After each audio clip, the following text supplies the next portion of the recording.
everyone excited about all of these campaigns? We have one more left, but are you guys excited about hearing about all these campaigns? So I want to ask everyone, if you can, to turn your attention to the people that are talking up here, because they've spent time to prepare and there's a lot of chatter, and I've been told it's hard to hear. So if people can just turn your attention up here and stop your local conversations at your table, that would be great. So to close, I'm going to invite San Liu up to talk about a major victory that happened recently around wage theft. How y'all doing out there? Okay, we're local chatter. Supposed to come back here now. Come back here. We got good news to share, okay? So I'm here to talk to you about a campaign we're doing here in San Francisco around wage theft. Who's heard of wage theft? Raise your hand. Okay, no, it's not woo, it's boo, all right? Wage theft's bad, right? Wage theft, what is wage theft? Wage theft is when workers don't get paid minimum wage, overtime, have tips stolen, are asked to clock out and continue working, are asked to come in early and clock in later, have illegal deductions from their paychecks. In the end, there's 1,000,001 ways that bosses find to steal money from their workers. Oh, sorry, I'll slow down. So, wage theft is a crisis that is affecting our country right now.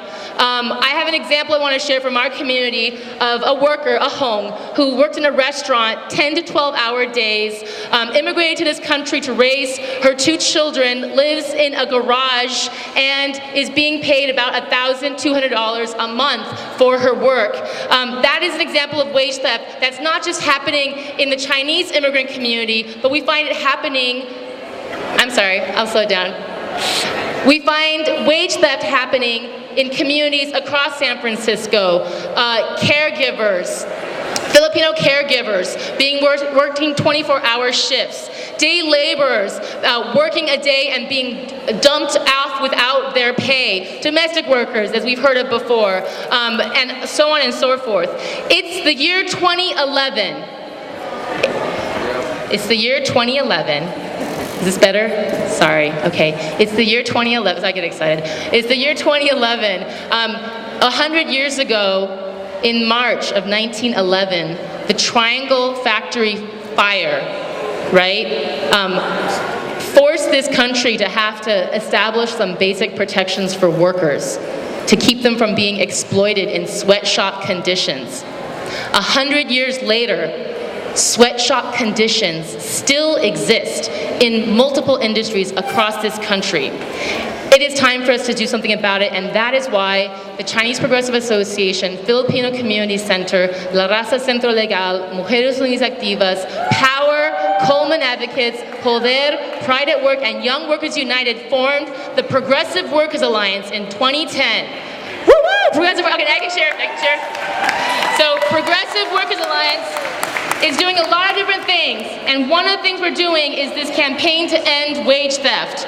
And what we're trying to do is build solidarity across workers of different races, industries, neighborhoods, and languages to say wage theft hurts us all, it hurts our local economy, it hurts consumers, and we need to stand up and say we want an economy that's for everybody, an economy that's going to support our lowest paid workers as well as our consumers and our local communities. So our campaign consists of an ordinance that we just passed by unanimous vote at the Board of Supervisors.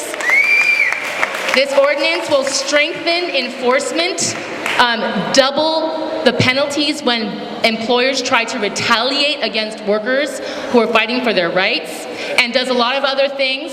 But most importantly, this unanimous vote represents the work of hundreds of our members across San Francisco who went out and talked to their coworkers, like a home that I mentioned at the beginning of this talk. Workers who are very afraid to come forward, workers who have no other options for jobs because corporations are making record profits and laying off workers at the same time in this country.